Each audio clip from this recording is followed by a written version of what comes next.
Ni Bea, Opo. handa na po ba kayong magkwento sa inyong anak? Opo. Bea, patawarin mo ako kung inilihim ko sa'yo.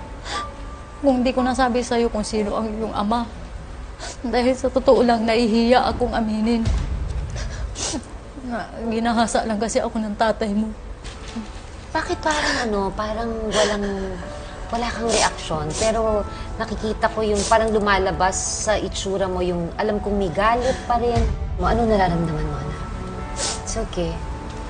Sana noon pa lang po, pinaliwanag na sa akin, hindi yung nauwi pa tayo sa puro away, eto, umalis po ako.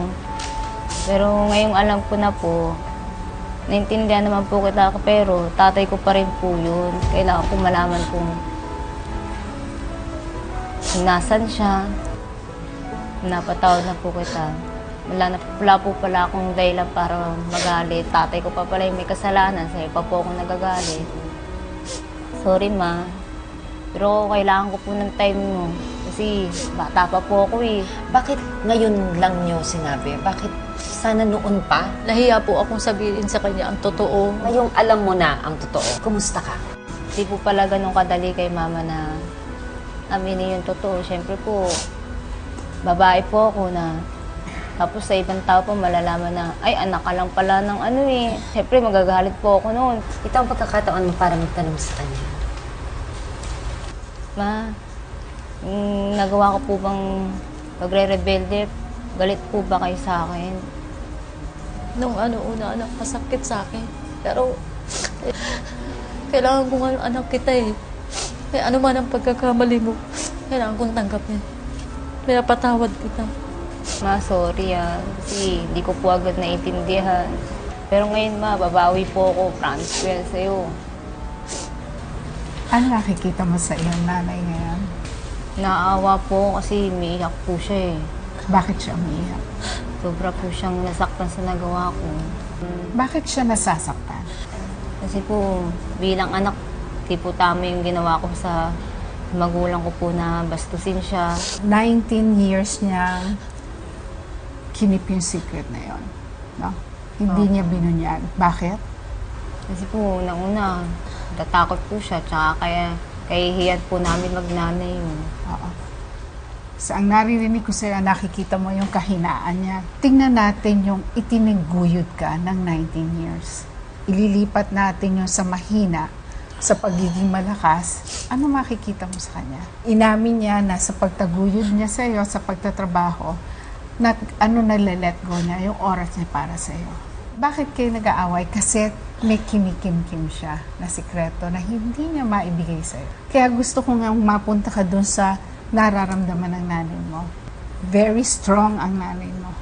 Saan siya nag-i-invest ngayon? Sa'yo. Diba? Mahal na mahal ka ng nanay mo. Ngayon po, na-realize ko na nag-OT po siya, hindi po siya umuwi. May pakain lang po sa akin, may pabaon. Ngayon, nakikita mo na yung positive. Diba? Tayo tayo.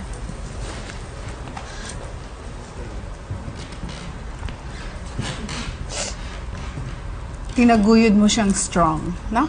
Opo. Diba? Opo. Kasi sa 19 years na yon, kailangan din niyang maging strong. Tingnan mo din yung nakikita mo na strong, yung strength mo nandun sa nanay mo. Diba? Pero ang common sa inyo, gaano mo kamahal ang nanay mo? Sobra po. Sabi mo sa kanya. Ma, sorry po kung ano po yung nagawa ko. Ma, huwag ka nang umiyak. Pero mahal kita kahit na sobrang pasaway ako. Kung magtatanggol sa inyo, kahit sino pa umawi sa inyo, Ma. Mahal din kita, anak. Patawarin mo man ako kung lahat hindi ko pinagtapat sa'yo. At nawalan ako ng panahon. Sorry. Kailang po yun, Ma. Naintindihan kita na.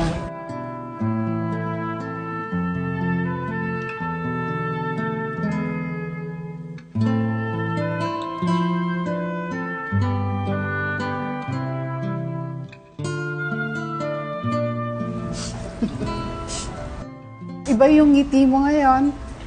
Oo nga, Bea. Ano nararamdaman mo, Iha? Masaya po kasi sasama na po kami ni Mama. Okay na po kami. Ano yung hinihiling ng mama mo sa'yo? maging mabuti na po ang bata. At ano yung sa pag-aaral? Tatapusin ko. Naghihirap at walang oras sa'yo ang nanay mo dahil gusto niyang makapagtapos ka ng pag-aaral. Ikaw ang puhunan ng buhay ng nanay. Tsaka alam mo, Bea, masabi ko lang sa'yo, bilib ako sa'yo ha. Sa nangyari sa buhay mo, 11 years old ka lang nito, hindi ba? Opo. Nagbunga ng isang anak, ngayon 19 years old siya.